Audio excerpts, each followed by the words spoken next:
Mrs. Chester's fare was so very elegant and select that it was considered a great honor by the young ladies of the neighborhood to be invited to take a table, and everyone was much interested in the matter.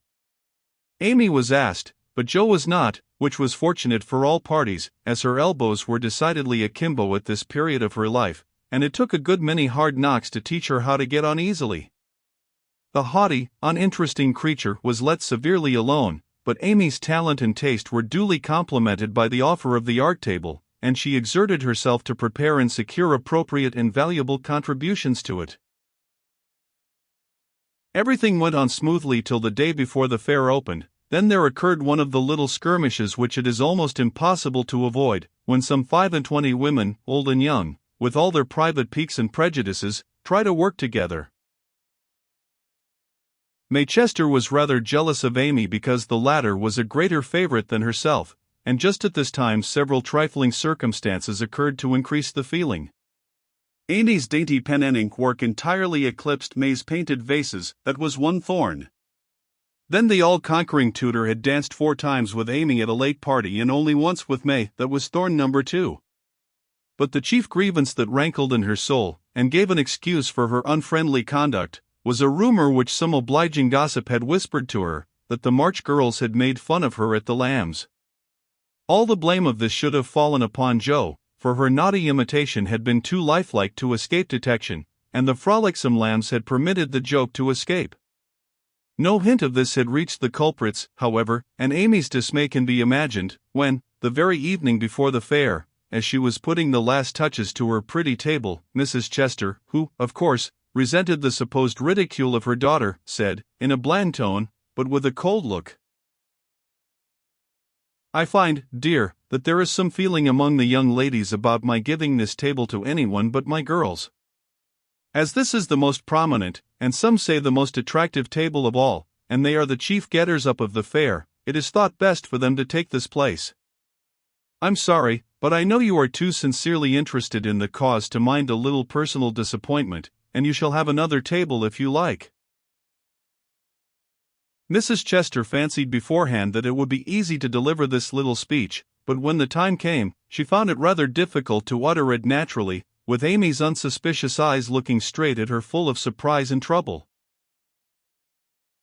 Amy felt that there was something behind this, but could not guess what, and said quietly, feeling hurt, and showing that she did, "Perhaps you had rather I took no table at all?" "Now, my dear, don't have any ill feeling, I beg. It's merely a matter of expediency. You see, my girls will naturally take the lead, and this table is considered their proper place. I think it very appropriate to you, and feel very grateful for your efforts to make it so pretty, but we must give up our private wishes, of course, and I will see that you have a good place elsewhere. Wouldn't you like the flower table?" The little girls undertook it, but they are discouraged. "You could make a charming thing of it, and the flower table is always attractive, you know."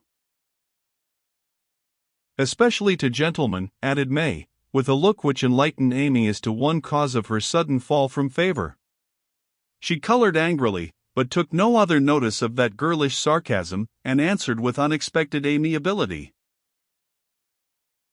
"It shall be as you please, Mrs. Chester.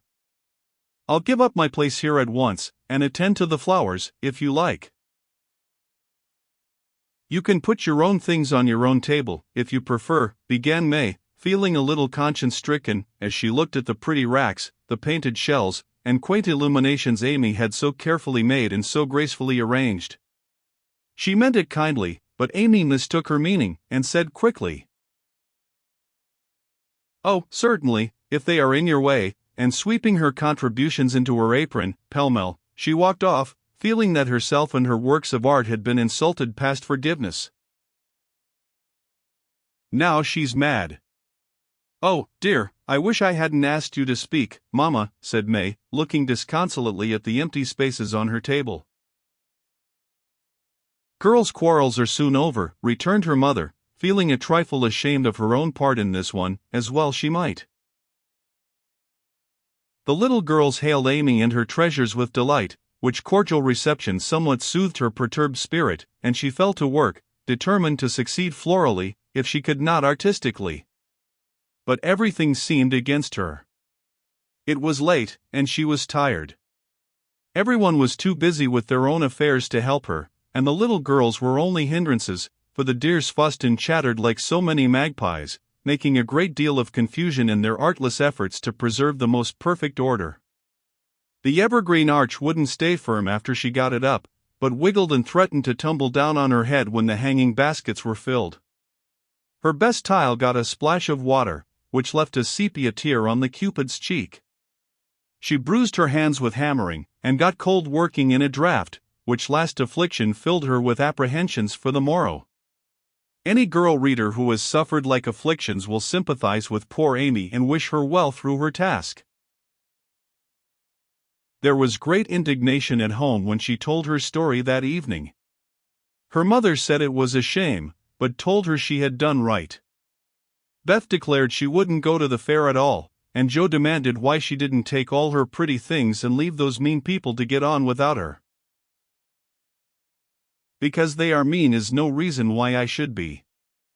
I hate such things, and though I think I've a right to be hurt, I don't intend to show it. They will feel that more than angry speeches or huffy actions, won't they, Marmee? That's the right spirit, my dear. A kiss for a blow is always best, though it's not very easy to give it sometimes, said her mother, with the air of one who had learned the difference between preaching and practicing. In spite of various very natural temptations to resent and retaliate, Amy adhered to her resolution all the next day, bent on conquering her enemy by kindness. She began well, thanks to a silent reminder that came to her unexpectedly, but most opportunely. As she arranged her table that morning, while the little girls were in the anteroom filling the baskets, she took up her pet production, a little book, the antique cover of which her father had found among his treasures, and in which on leaves of vellum she had beautifully illuminated different texts. As she turned the pages' rich and dainty devices with very pardonable pride, her eye fell upon one verse that made her stop and think. Framed in a brilliant scrollwork of scarlet, blue and gold, with little spirits of goodwill helping one another up and down among the thorns and flowers, were the words, "Thou shalt love thy neighbor as thyself." I ought, but I don't, thought Amy, as her eye went from the bright page to May's discontented face behind the big vases, that could not hide the vacancies her pretty work had once filled. Amy stood a minute, turning the leaves in her hand, reading on each some sweet rebuke for all heartburnings and uncharitableness of spirit. Many wise and true sermons are preached us every day by unconscious ministers in street, school, office, or home. Even a fair table may become a pulpit, if it can offer the good and helpful words which are never out of season. Amy's conscience preached her a little sermon from that text, then and there, and she did what many of us do not always do, took the sermon to heart, and straightway put it in practice. A group of girls were standing about May's table, admiring the pretty things, and talking over the change of saleswomen.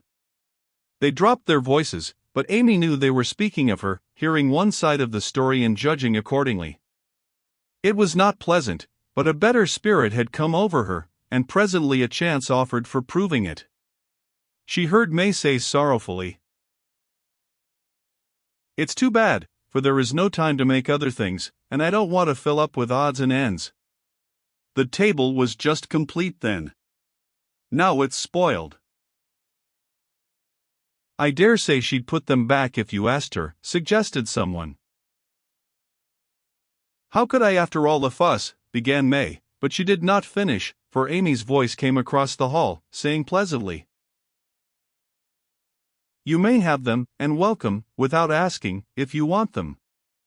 I was just thinking I'd offer to put them back, for they belong to your table rather than mine. Here they are, please take them, and forgive me if I was hasty in carrying them away last night." As she spoke, Amy returned her contribution, with a nod and a smile, and hurried away again, feeling that it was easier to do a friendly thing than it was to stay and be thanked for it. "Now, I call that lovely of her, don't you?" cried one girl.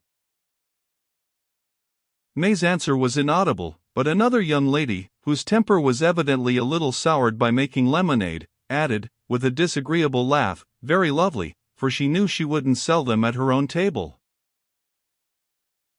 Now, that was hard. When we make little sacrifices, we like to have them appreciated, at least, and for a minute Amy was sorry she had done it, feeling that virtue was not always its own reward. But it is, as she presently discovered, for her spirits began to rise, and her table to blossom under her skillful hands. The girls were very kind, and that one little act seemed to have cleared the atmosphere amazingly.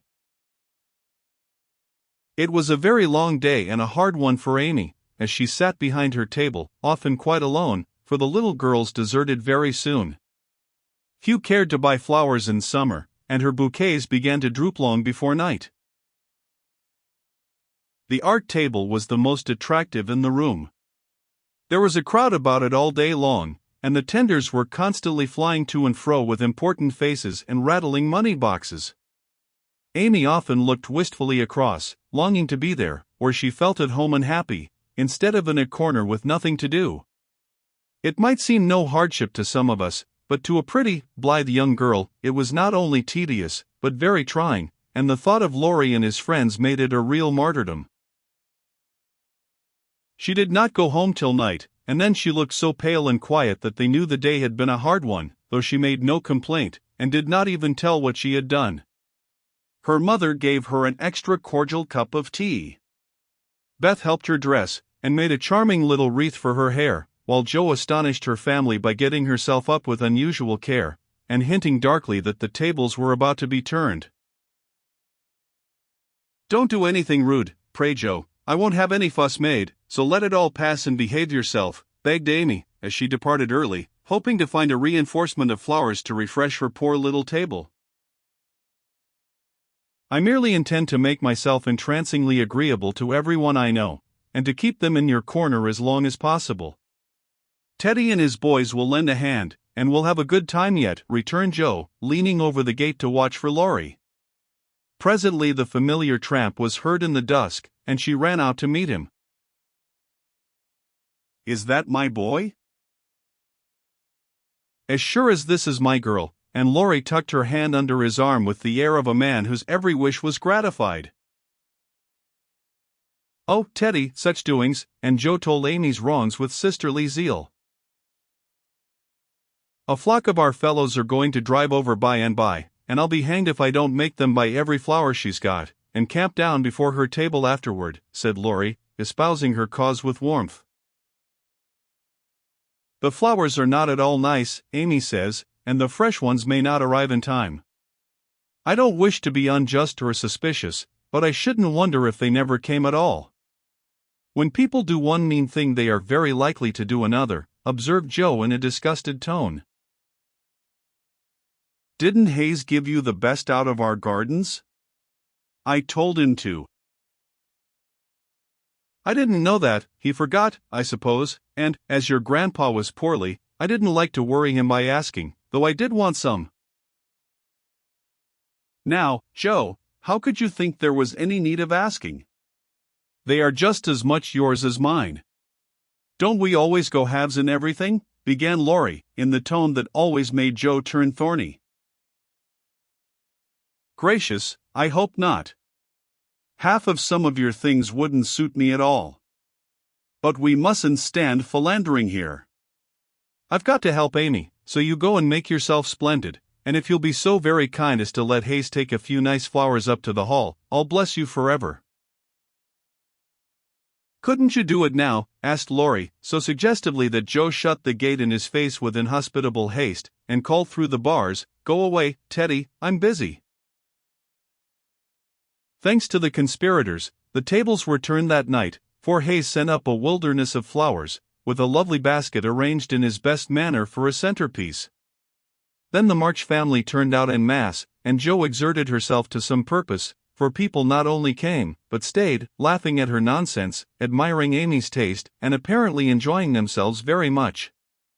Laurie and his friends gallantly threw themselves into the breach, bought up the bouquets, encamped before the table, and made that corner the liveliest spot in the room. Amy was in her element now, and out of gratitude, if nothing more, was as sprightly and gracious as possible, coming to the conclusion, about that time, that virtue was its own reward, after all. Jo behaved herself with exemplary propriety, and when Amy was happily surrounded by her guard of honor, Jo circulated about the hall, picking up various bits of gossip, which enlightened her upon the subject of the Chester change of base. She reproached herself for her share of the ill feeling and resolved to exonerate Amy as soon as possible. She also discovered what Amy had done about the things in the morning, and considered her a model of magnanimity. As she passed the art table, she glanced over it for her sister's things, but saw no sign of them. Tucked away out of sight, I dare say, thought Jo, who could forgive her own wrongs, but hotly resented any insult offered her family. "Good evening, Miss Jo." "How does Amy get on?" asked May with a conciliatory air, for she wanted to show that she also could be generous. "She has sold everything she had that was worth selling, and now she is enjoying herself. The flower table is always attractive, you know, especially to gentlemen." Jo couldn't resist giving that little slap, but May took it so meekly she regretted it a minute after, and fell to praising the great vases, which still remained unsold. "Is Amy's illumination anywhere about?" "I took a fancy to buy that for father," said Jo, very anxious to learn the fate of her sister's work. "Everything of Amy's sold long ago." "I took care that the right people saw them, and they made a nice little sum of money for us," returned May, who had overcome sundry small temptations, as well as Amy had, that day. Much gratified, Jo rushed back to tell the good news, and Amy looked both touched and surprised by the report of May's word and manner. "Now, gentlemen, I want you to go and do your duty by the other tables as generously as you have by mine, especially the art table," she said, ordering out Teddy's own, as the girls called the college friends. "Charge, Chester, charge," is the motto for that table, but do your duty like men, and you'll get your money's worth of art in every sense of the word, said the irrepressible Jo, as the devoted phalanx prepared to take the field. "To hear is to obey, but March is fairer far than May," said little Parker, making a frantic effort to be both witty and tender, and getting promptly quenched by Laurie, who said, "Very well, my son, for a small boy," and walked him off, with a paternal pat on the head. "Buy the vases," whispered Amy to Laurie, as a final heaping of coals of fire on her enemy's head. To May's great delight, Mr. Lawrence not only bought the vases, but pervaded the hall with one under each arm. The other gentlemen speculated with equal rashness in all sorts of frail trifles, and wandered helplessly about afterward, burdened with wax flowers, painted fans, filigree portfolios, and other useful and appropriate purchases. Aunt Carol was there, heard the story, looked pleased, and said something to Mrs. March in a corner, which made the latter lady beam with satisfaction, and watch Amy with a face full of mingled pride and anxiety, though she did not betray the cause of her pleasure till several days later. The fair was pronounced a success, and when May bade Amy good night, she did not gush as usual, but gave her an affectionate kiss, and a look which said, "Forgive and forget." That satisfied Amy, and when she got home she found the vases paraded on the parlor chimney-piece with a great bouquet in each. The reward of merit for a magnanimous March, as Laurie announced with a flourish. "You've a deal more principle and generosity and nobleness of character than I ever gave you credit for, Amy. You've behaved sweetly, and I respect you with all my heart," said Jo warmly, as they brushed their hair together late that night. "Yes, we all do, and love her for being so ready to forgive. It must have been dreadfully hard, after working so long and setting your heart on selling your own pretty things. I don't believe I could have done it as kindly as you did," added Beth from her pillow. "Why, girls, you needn't praise me so. I only did as I'd be done by. You laugh at me when I say I want to be a lady, but I mean a true gentlewoman in mind and manners, and I try to do it as far as I know how. I can't explain exactly, but I want to be above the little meannesses and follies and faults that spoil so many women. I'm far from it now, but I do my best, and hope in time to be what Mother is." Amy spoke earnestly, and Jo said, with a cordial hug, "I understand now what you mean, and I'll never laugh at you again. You are getting on faster than you think, and I'll take lessons of you in true politeness, for you've learned the secret, I believe. Try away, dearie, you'll get your reward someday, and no one will be more delighted than I shall. A week later Amy did get her reward, and poor Jo found it hard to be delighted. A letter came from Aunt Carol, and Mrs. March's face was illuminated to such a degree when she read it that Jo and Beth, who were with her, demanded what the glad tidings were. Aunt Carol is going abroad next month, and wants me to go with her, burst in Jo, flying out of her chair in an uncontrollable rapture. No, dear, not you. It's Amy. Oh, Mother. She's too young, it's my turn first. I've wanted it so long. It would do me so much good, and be so altogether splendid. I must go. I'm afraid it's impossible, Jo. Aunt says Amy, decidedly, and it is not for us to dictate when she offers such a favor. It's always so. Amy has all the fun and I have all the work. It isn't fair, oh, it isn't fair, cried Jo passionately. I'm afraid it's partly your own fault, dear.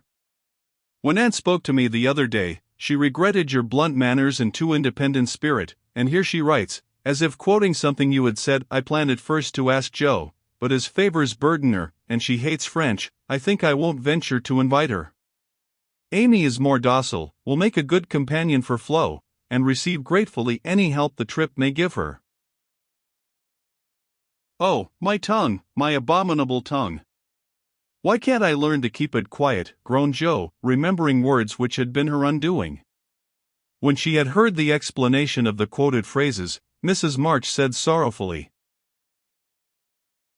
I wish you could have gone, but there is no hope of it this time, so try to bear it cheerfully, and don't sadden Amy's pleasure by reproaches or regrets.